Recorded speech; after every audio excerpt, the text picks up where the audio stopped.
Good morning. Good morning. How are you? Good morning. Katie's with us. I'm doing Morning, Katie. Great to meet you. good to meet you too. Very Thanks good. for having me. It's the middle of the night there now, isn't it? Yes, it is. Right. Well, don't let Christine put you off getting back to sleep after, because many a time she's put people can't sleep for weeks after she's interviewed them. You see, and they're on medication after. So. Well, Katie, you should know that when I was talking to Dave pre-show, he was like, "Why are you making this young woman get up in the middle of the night?" Yes, exactly. And I had to remind him it was Thanksgiving week and there's no school. So she's just about grown out of all of that when she was a baby, waking everybody up in the middle of the night, and now you're making her get up in the middle of the night. So there you go. So Dave, I love following Lorraine because today she's taught me so much. Today, it's okay to be a social butterfly and go and be social, where everyone always tells you that's just rubbish. Well, I'm telling you now, that lady has got a head full of knowledge like you won't believe. I think Scotland would fall apart if she wasn't involved in that country. Probably. She's pretty fantastic. So it's frightening, isn't it? Thumbs up. Yeah. Very like, much wow, so. I've learned so much. I know. I'm just worried about having to concentrate about making everything grow and live a bit longer. That's what's scaring me to death that she's telling me about. Make it happen, Dave. I'm going to sit in the garden with my eyes shut and just meditate. I'm going to become a Buddhist monk, I think. That's one of the things I'm going to start looking at. You don't have to move around then, do you? All they do is sit around with their legs crossed. They've got a great job, that. Imagine going to a careers officer and saying, I want to be a Buddhist monk. And what does that involve then? Well, apparently you just sit still with your legs crossed with your hands stuck together. And that's it. And you meditate. And your eyes shut. Long. And your eyes shut. Best job ever. Anyway, over to you two. Thank you, Dave. Katie, welcome. I'm so excited for you to be here today. I was going to tell everyone a little bit about how we got connected because we don't really know each other that much, but I work with your mom in my day job, and I've heard about you for the last year or two, and I was so excited to have you on. So again, thank you so much for getting up at the wee hours of the morning here in Colorado. So can you tell everyone a little bit about you? Yeah. So my name is Katie Fankhouser. I'm a competitive freestyle whitewater kayaker, and I also run on my cross-country team and track and field team at Lyons High School here in Colorado. Mm-hmm. I'm on Team USA for kayaking. I travel a lot for that, and I kind of use running as a cross-training, and a lot of that meshes together. Wow, that's awesome. And have you lived in Colorado your whole life, right? I have, yes. Yes. And you have grown up in Lyons. Yes. Right. So for those people who don't know, and probably not very many people know, Lyons is this really awesome little community at the mouth of our Rocky Mountains that has two rivers that converge, the South St. Vrain and the North St. Vrain. So I can imagine through our conversation today that we're going to get to hear a little bit about the actual location where you live and how that potentially has influenced your path of kayaking and those sorts of things. So when I first heard about this whitewater extreme kayaking, I kind of was like, I saw some pictures and I was like, oh my gosh. And so we'll get to that a little bit later in the show, how people can watch you and see you and follow you and those sorts of things. But let me just tell you all, the pictures of her doing flips in the river, like, scare me to death. So it's not normal, is it? It's not normal. I mean, you concentrate on trying to keep your head above water and not drown, swallowing the stuff, and you're doing flip-flops, triple Selcos, and I don't know what else you're doing. I mean, I'm watching that thinking, what on earth are you thinking of, girl? Just sit and watch the telly and go for a walk with your boyfriend. Don't be doing that, carry on. Right, Dave? Like, that's crazy. So when we come back after our first song, I want to dive into a little bit more of how this got rolling. So we're going to go out to Ollie Murs' new single, which is my favorite new song with Snoop Dogg, called Moves. Don't know. I dig it. Quality of that tune, isn't it, eh? Super quality. I listen to that when I run. I listen to that when I am walking. It just is like cool. And cool. You know why I love Ollie Murs? He's a massive Man United fan. So there you go. You girls won't. You'll go, Man United. What's that all about? Manchester United. I do know what that is. Do I you? do know. Oh, love you forever. I have been doing my homework, Dave. Doing my homework. In fact, I think that Katie should have on the side of her canoe Expat Radio, sponsored by Manchester United, written all over the side of it. I think that'd be unreal when she's doing a triple Salcos and a half Nelsons in the air, whatever they're called. Well, some of the names for these moves that you do. How do you know what you're going to do anyway? When you hit a wave and you're taking off in the air, I'd be thinking, oh, I just want to get back down again. I'm not thinking, right, I'll just do a triple twist, a full somersault forward, and then I'll do something backwards in a minute as well while I'm trying to concentrate on not drowning.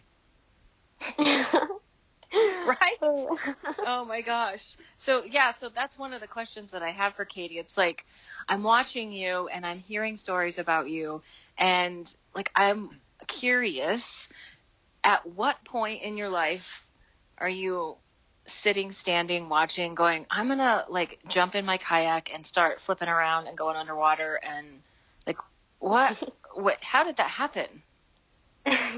Well, really, I had seen it a couple times before I had gotten in a kayak, and I thought that it was the coolest thing ever because, like you said, it looked crazy and awesome.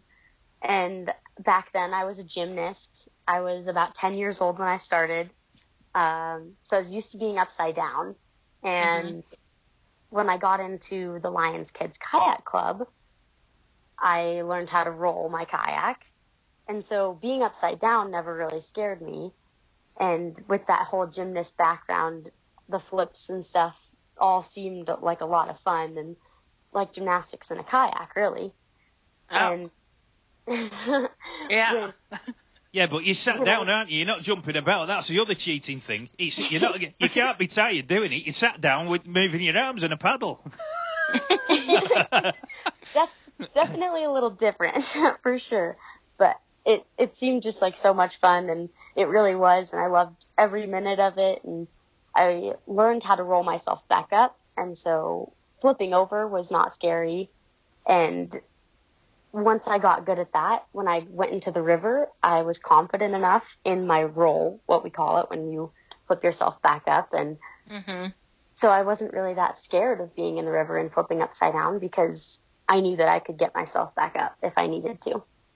Oh my gosh. Like, I know you and I kind of talked a little bit about like gymnastics being sort of your gateway drug into, ultimate extreme kayaking in like whitewater. And like, I have seen you try to get out of the water. Like getting in is like, you have like some famous move that you sort of coined, and I want to talk about that a little bit, but I want to go back to this whole fear thing. So like, zero fear or just a little bit of fear when you first started, like, I'm just want to roll my kayak? I mean, there was a little bit of fear because it was obviously new, and being strapped into a kayak upside down, that could be a little bit scary sometimes. But it was really just a lot of fun. And I thought, especially as just a little 10-year-old, that this was just the coolest, newest thing that I could do. Right, and I was always looking for some new adrenaline rush, and that was my ticket. Got it. So your mindset at that point was, I just need the excitement and the adrenaline rush of something new. Yes, exactly. I had done gymnastics for 6 years, and I was like, I'm done with this, and I just so happened to see an ad in the newspaper for rolling clinics and said, hey, why not? So when you're that young, like, tell me about this group of people in the Lions Kids Club. So just so there's a little bit of context, like I said, like this is like where we have like every season there's like this big festival around the river and those sorts of things. And so it's a big community of just water sports. So were you the youngest kid? Back then, maybe close to the youngest. But since I've started kayaking, we've developed the program a lot more, and I get to help a lot younger kids get in boats, and there's kids that aren't rolling yet and aren't flipping, but they're in the water paddling around and getting introduced to the sport so that it's not so scary when they are old enough. But back when I started, there probably weren't kids under 8, really. Yeah. So were there people that sort of took you under their wing and said, "Hey, Katie, let's do this together," or were you on your own? There was another girl about my age. Her name's Abby Holcomb, and she was learning how to roll about the same time I was. And we sort of attached at the hip and learned our rolls together, and we still paddle and compete against each other today, which is pretty cool. She lives full-time out of an RV now. Oh, wow. That sounds fun. So tell everyone a little bit about this entrance move that you've coined as yours. Yeah. Well, that's kind of a funny story, actually. At the World Championships in Argentina this time last year, I was struggling to do what we call an entry move, and everyone else did it where they swung the back of their boat, their stern, over their head. And I just could not seem to figure it out, and I knew that I was going to have to score because every trick is worth a certain amount of points, and I knew that I was going to have to score those points if I wanted to be where I needed to. And so instead of trying and I wasn't getting anywhere with that entry move, I decided, hey, I'll try a different one. And so I came up with one where I actually send my bow, my front of my boat, over my head instead. And it worked. Oh my gosh. And I ended up scoring that in the competition, and nobody had ever seen it before. And I called it the Skippy Rippie. And Rippie stands for river hippie. Is that what you feel like you are? A little bit, yeah. It's always been something with my dad and I, so it was almost sort of a tribute to him. Oh, fantastic. I'll tell you, I've got an entry as well that I do with my dinghy when I go in the river. And it's basically, right, I'm dead serious here. This is serious stuff, right? I have somebody with a bottle of Budweiser at the side of me, hits me over the back of the head, and I go flying forward in the next minute. Before I know, I'm in the water. And it's dead easy, simple, and it saves a lot of this carry on with flipping over and doing somersaults and everything else. It just gets over the scariness of getting in the water in the first place. It's like being, you know, in your big boats when they used to get launched with a bottle of champagne and they smash it against the boat and they go, I named this ship not sinkable. And the next thing it is, you know, it's down underneath wherever it's supposed to be going. But that's the way I do it. Get a cracker bottle, get a bottle on the back of the head, Budweiser, bang. And before you know it, you're out cold, you've gone in the water and you're flapping around for dear life. Works. Creativity, Dave. Very much so. Yeah. If that was sport put, I wonder how many points I'd get for that if I was in a competition. You'd get half the first stages trying to get in the water, wouldn't you? Everyone would be jumping in with, my God, he's knocked out in the boat. Quick, get him out. Anyway. Oh, my gosh. So let's take a quick break, and then we're going to come back and talk about your other world, about cross country. So we're going to go out with Vanessa Bruno Mars.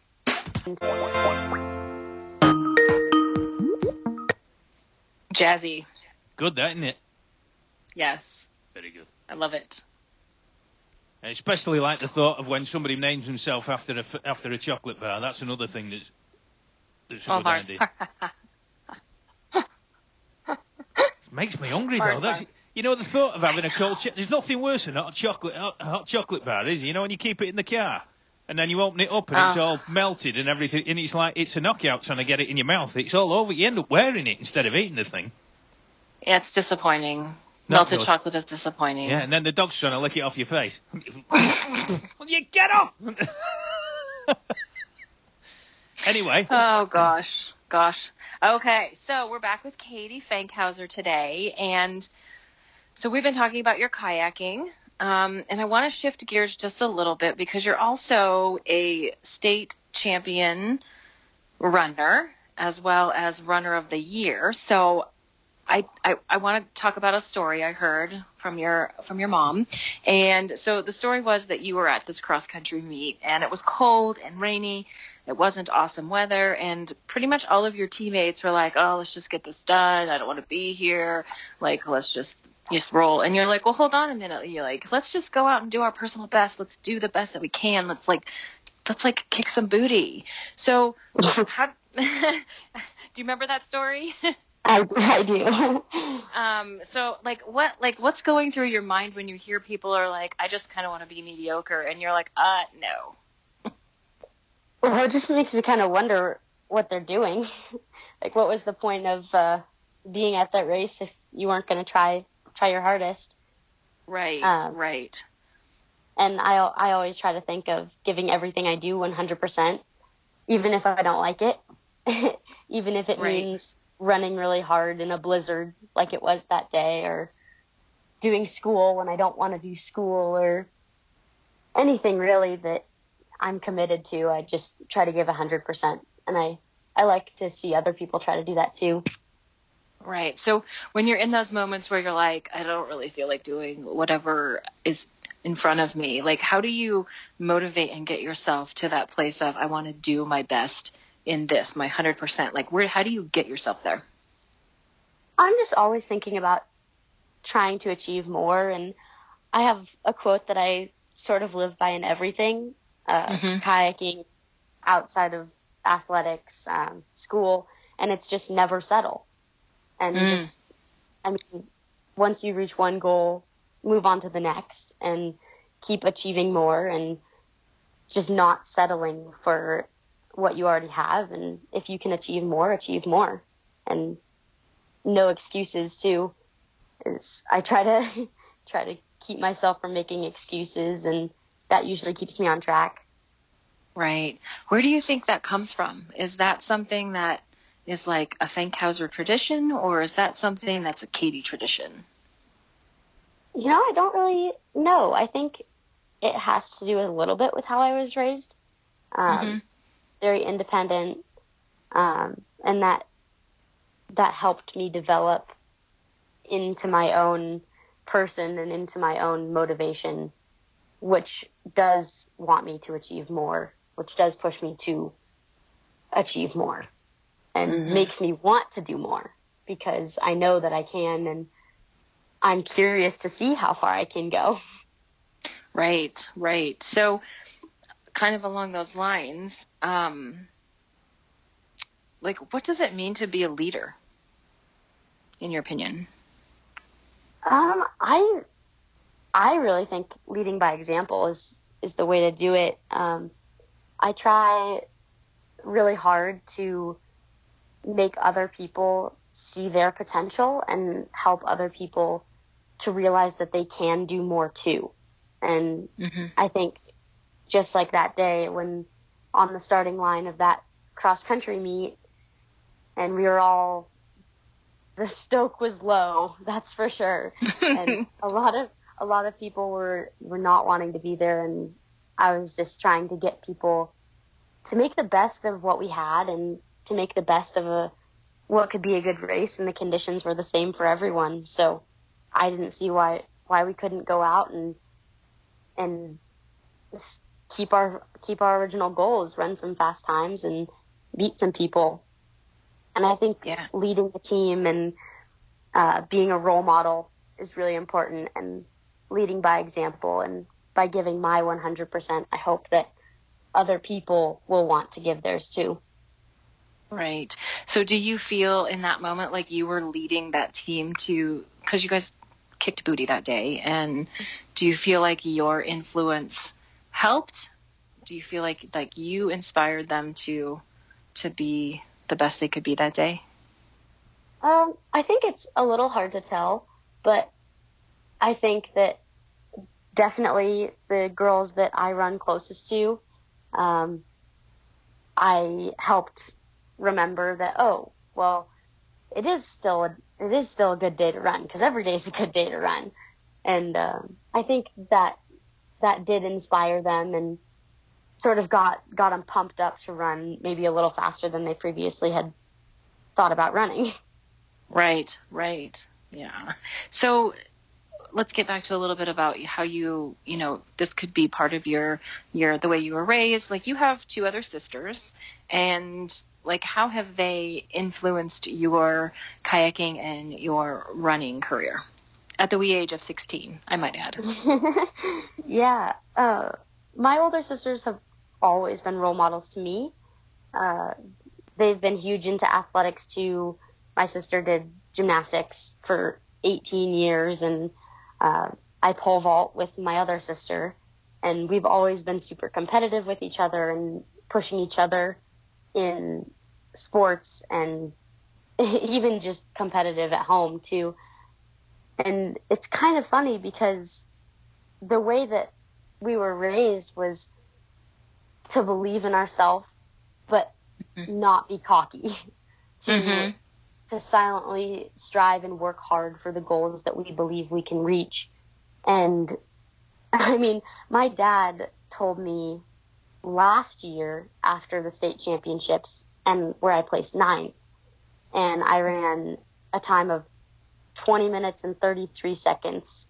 And my dad told me that he thought that I could win state this year. And I laughed. I laughed right in his face. I said, "You're crazy. Those girls are so fast. Like, I'll never beat them." And then I sort of started doing the math in my head, and this season started coming up, and our team got a little bit more competitive. And next thing I know, I'm sitting on top of the rankings, and I'm like, wow, maybe this could really be a goal. And he just definitely believed in me. And after all it really took was him to just believe in me for me to start believing in myself and to set that goal of winning state. And it's just funny looking back on that, thinking, wow, I was running 20 minutes and 33 seconds and then winning the state championships in 19 minutes and 24 seconds. Yeah. And fantastic. When he said running under 20 minutes, I was, oh no, I could never do that. Here I am. But you did, and you're now the state champion. And so the other thing that was really awesome that I was looking at on your Facebook page was, and of course your mom telling me, and you guys were in Arizona this last weekend, and so Colorado is at altitude, so we're about a mile over sea level, which for most people, that the oxygen deprivation, if you're not used to it, will pretty much keel you over. But you went down to Arizona, which is much, much lower elevation. And tell us about that, because you came in really high ranking on that one as well. Yeah, that was super fun. I had never run at low elevation like that before, and I felt like I could just run forever. I went down there with a goal to break 19 minutes, and I ran 18:41 and just barely got edged out for third place by 0.03 of a second in our small school division. And I think that next time I'll come down there with a bigger goal. There you go. Because I think that now that I've raced down there, I realize how much that oxygen helps, and that running a faster time is realistic. Right. So for those who don't know, how many miles are you running in that 19 minutes or 18 minutes? It's a 5K, so 3.1 miles. That's fantastic. Like, I think about that, I'm like, my 5K, I was like, let's see, like 30 minutes. It's funny. I get tired driving that. I get out of breath in the car doing that. I hear you, Dave. Like, whoa, running. But you used to be a runner too, Dave. So you probably have some knowledge. I'm not a super runner. I am a jogger. No, but if someone ties you to the back of the car, you'll soon get a hang of it. That's the idea. That's the best way of training. If you get your beloved John to tie you to the back of the car and he drives off, you'll soon get the hang of it. Trust me. You'll run like the clappers to keep up with him. That's true, yes. And, Dave, I loved the story you told when, I don't even remember who, I think JJ was on, and you were training for a marathon, and you were supposed to run 20 miles total, and you ended up running 40 miles that day. That's called stupidity, though, because me being an idiot, instead of running 10 miles out and 10 miles back, I ran 20 miles away from my house, so I had to run 20 miles back. That's why. Katie's not as stupid as me. She's a clever girl. But the other thing I was going to tell you about, she was on about pole vaulters, right? I was in the car one day, driving through Manchester years ago, and there was a man walking along with a pole when I stopped at a set of traffic lights, and I said to him, "Excuse me, you a pole vaulter?" He said, "No, I'm German, but how did you know my name was Walter?"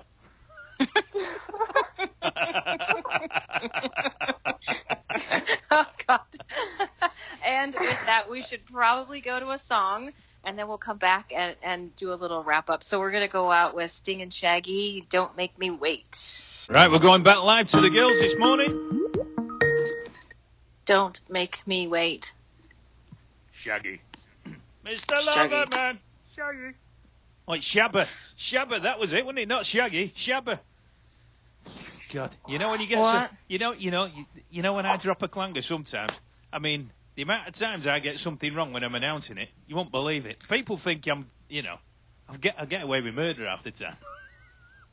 Well, I'm just saying what's been told, so I may have slaughtered that as well. No, that was Shaggy. But Mr. Loverman, the song Mr. Loverman was Shabba Ranks, not Shaggy. I'm saying Mr. Loverman, Shabba.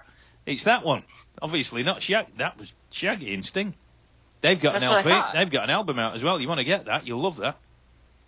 I will. If you want to learn to jog, I trust it. Well, if you want to be a good runner, have that playing in your headphones and you'll run to the beat. Don't put heavy metal on because you give yourself a headache and you'll never run it. You'll be running on the spot. You never run forward with heavy metal on the go. Well, maybe we can ask Katie. Katie, what music do you listen to when you run? Everything. Everything? Pop music. Yeah, pop music, country, rap, everything. Awesome. Depends on the day. Depends on the day, right? That's awesome. So we have about 15 minutes left, and so I want to just ask you a few more questions that I'm curious about. You kind of mentioned some places that you've been, but where has kayaking taken you in the last couple of years? Holy cow. I've been to San Juan, Argentina for the World Championships for freestyle kayaking. I went to Picon, Chile to run waterfalls. That was on my bucket list. I just a little, 2 hours away from there, I paddled in Chile in the ocean because that was also on my bucket list. I went to a 3-week kayak camp in Ottawa, Ontario, in Canada, and I travel all over the U.S., and I spend my whole summers traveling all over Colorado for competitions too. Right. That's fantastic. And you're 16. So, there's so much more that's going to happen for you and open up for you, which is fantastic. So, listing, some of these things, like gymnastics, kayaking, state champion, runner of the year, visiting Argentina, Chile, Canada, at the age of 16, how does that make you feel? Excited for the future.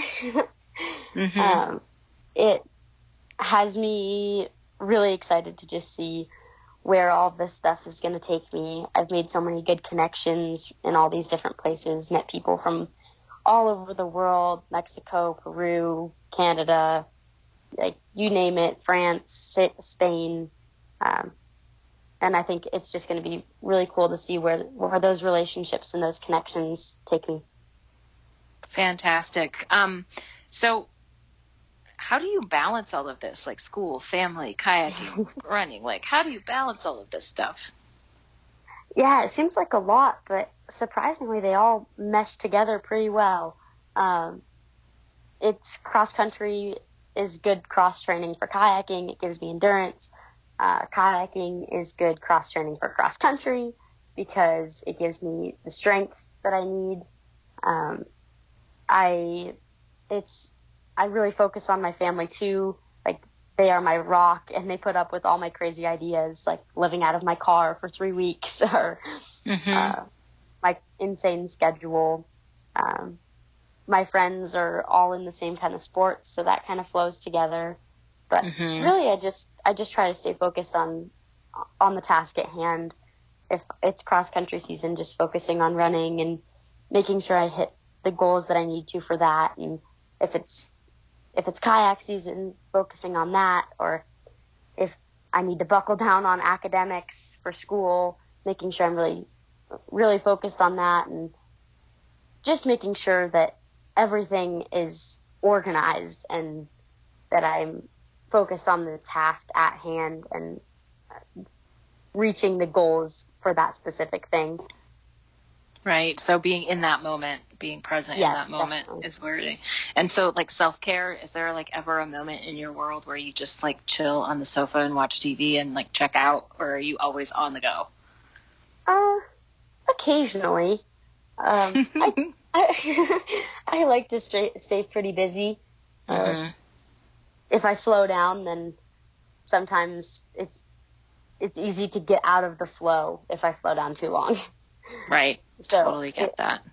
If I keep moving and stay busy, then it all kind of keeps going and keeps flowing together, like I said. And the slowing down is nice occasionally, but usually when I get a break from things, like a break from school this week, I sort of take that advantage to work or fill that stuff in with getting things done or things that have gotten neglected with my busy schedule.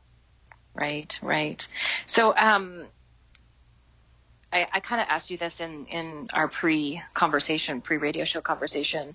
What's the difference between bravery and courage for you? I don't see a huge difference. I think they're both about facing fears. But when I think of bravery, I think of more facing a fear for someone else or doing it for someone else's sake or someone else's benefit. And when I think of courage, I think of maybe something smaller, but it's for yourself. Maybe it's facing a fear for yourself or challenging yourself. And just who it's for is really the difference between bravery and courage for me. Awesome. That's a perfect answer. I love that. So here's my question, and we kind of giggled about when I asked you this when we were talking about what scares you the most and why? Well, the first thing that comes to my mind is crossing streets. And at first I wasn't even going to say anything about that because it seemed, it's just a simple fear, that just like someone being afraid of spiders. But when I thought about it more, about why I'm maybe a little bit afraid of crossing streets, and I think it's because I'm afraid of getting hurt, because I have all of these things going for me with athletics and I love being outside and I love hiking and kayaking and pushing my body to its limits, and to physically get hurt is probably my biggest fear, just because not being able to do what I love sounds like a bad dream to me. Right. And I think, we kind of giggled because, to me, crossing the street is less fearful than jumping in the river and flipping around. So, the whole context for someone who doesn't do that, I think that was what made that comment so amazing. We forget how sometimes the simplest things can be fearful, and sometimes we take that for granted. So I appreciate that answer. Where can people find you, and what's up next? Well, my Instagram is katie.kayak. You can follow me there, and I also have a Facebook page that's katie.kayak with 2 Ks at the end. Okay. Awesome. Very cool. And it's all on my Facebook page too. Christine Saunders, and if people are linked to there, they can find me there and find you there. So what's next? What's happening in the next 6 months? Next 6 months. Team trials, U.S. team trials is in March for kayaking, and that's a big one. I'll be training for that, focused on that pretty heavily. If I make that team, if all goes well there, hopefully I'll be in Sort Catalonia in Spain over the summer to compete at the World Championships. So that's the ultimate goal. But I guess until then, it's going to be a lot of cross training, running, flat water kayaking until the water comes back up here in Colorado. Yeah. Hopefully I'll get to do some climbing. I'm playing basketball for fun this year, just to try to keep myself in shape over the winter. Really, that's what's ahead. That's fantastic. So is your sport an Olympic sport, or is it not quite an Olympic sport yet? It's not. Freestyle is actually not an Olympic sport yet.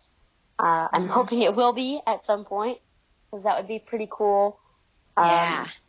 There's slalom kayaking, but that's a whole different deal. Yeah. So hopefully that'll be in the Olympics here pretty soon. See, I don't get that. That's when some of them they go around a pole and then they start rowing backwards, don't they? You start paddling backwards to go back up the river again, to go round the pole again. I'm thinking, what on earth are you going back up it for? Yeah, right. I did that for a while, but freestyle was more fun. Yeah. Yeah, don't. You get to be creative, right? It's limbo in a canoe, Yes. isn't it? That's what it is. When you do the other one, it's limbo in a canoe. Because you've got to miss the poles. A little bit, yep. Oh, And gosh. They don't go upside down. No, but what they should have, when they do the slalom like that, they should have music. You should have speakers down the course, all down the side of the course. So while they're actually doing it, it's instead of hearing the water going like the and you're in, you know, if you were good at it, you'd be great at limboing with music going at the side of the river, wouldn't you? And you're in a canoe, you'd be thinking, how good is this? And you're doing all these limbo moves in a canoe. It'd be like Strictly Come Dancing in a canoe. Oh my gosh. Yes, extreme kayaking, dancing, Yeah. interpretive dance. I've come up with a great idea. I'm going to sell this to CBS, see what they think. This could be a big earner, this. You could be the first one on it. Dancing in a canoe. There you go. I've bring seen it her on. dance out of the river onto a rock. That was pretty fantastic. So, Out of the river onto a rock. yes, you'll have to find the video. Like, it's crazy. Like, hopping around in her kayak on a rock to get out of the river. Well, that sounds like something out of Lord of the Rings and Gollum, that. Kind of. So, well, Katie, thank you so much again for getting up so early, and I'm glad that you were able to come on and talk about your journey with kayaking and running, and I am so honored to have you in Colorado and local, and it'll be awesome. So Yes, you're a little superstar, and what we want, I'm being serious now, we want a signed photograph so we can put it in a frame in the studio here, because we have all the guests that come on with authors as well when we do the book show last evening. Everybody sends a signed photo and it goes in a frame in the studio. So if you can send that for me, we'll be happy days then. That would be awesome. I will do that. Brill. Right. very cool. No, I don't Thank want you, one Dave. of you. I was going to say I don't want one of your canoe upside down, you know, and we can't even see you. Make sure that this is me in action and it's upside down. Like, oh yeah, and everyone's saying, "Who's that? Who's that drowning in the canoe?" Oh gosh. Thanks, Dave, for having us on. You're more than welcome, you little outstanding piece. And what we're going out with? We're gonna go out with Leon Bridges, Twistin' and Groovin'. Have an awesome week.